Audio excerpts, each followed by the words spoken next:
Hi guys, today I'm going to be reviewing Homecoming Season 2. If you haven't seen Homecoming Season 1, you should definitely check that out before seeing Season 2.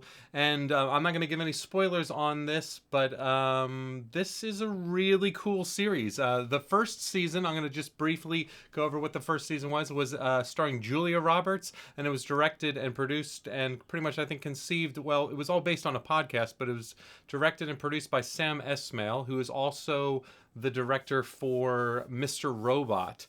I really loved the first season. I don't actually have a review up online about it, but I really loved the thriller elements of that. That was super innovative, and it was really nice to see. Sam Esmail has a real signature style to his visuals, and his use of cinematography was pretty incredible in that. In terms of, we used a lot of very purposeful framing that kind of gave other aspects to the story, meaning like this overhead shot, which was kind of like this clinical observation type of shot, was used a lot in the first season, and then the adjustments of different types of framing for different changes in character.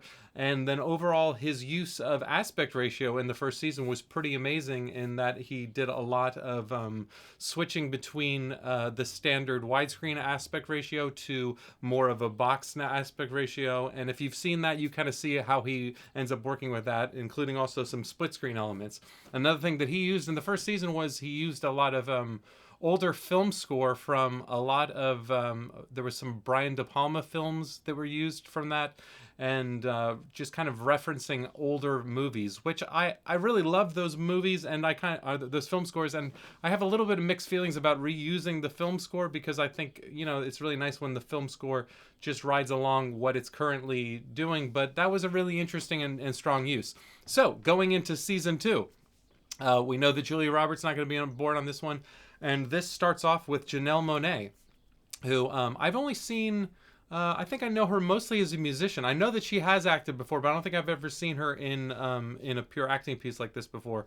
But yeah, so we're handed over the reins to her character, and it's a little bit difficult to talk about any plot points in this without giving things away. So I'm just going to go on to the details about this. Is that essentially this series is extremely well done in terms of, it is a thriller, it is a drama, and it really is delivering on a thriller elements unlike anything else that I'm currently seeing, either in film or in television. That they are able to basically show different points of view of the same storyline and completely change your experience of it as an audience. Sam Esmail was not the director on this. He handed it over to Kyle Patrick Alvarez, who took the entire second season and was able to, this is not an easy job. He was able to take the overall style and the elements and some of the I guess the language of cinema that was used from the beginning, and kind of make it his own.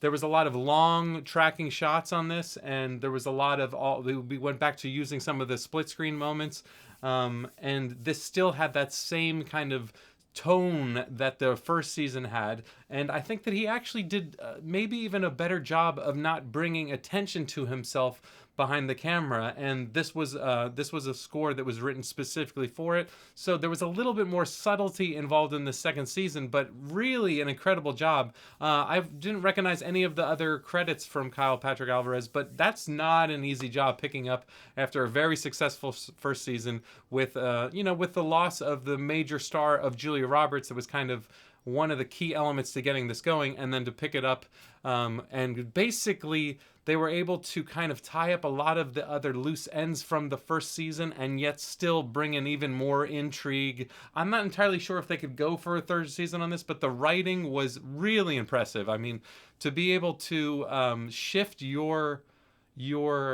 experience of something and to see it from different points of view is really incredible. I couldn't guess the ending of this series, and it was It was really wonderful. It was surprising. It was thrilling, and yeah, I highly recommend this. I'm going to give this an A. This is one of my favorite series. The first season was so wonderful, and I was expecting to be let down by the second season.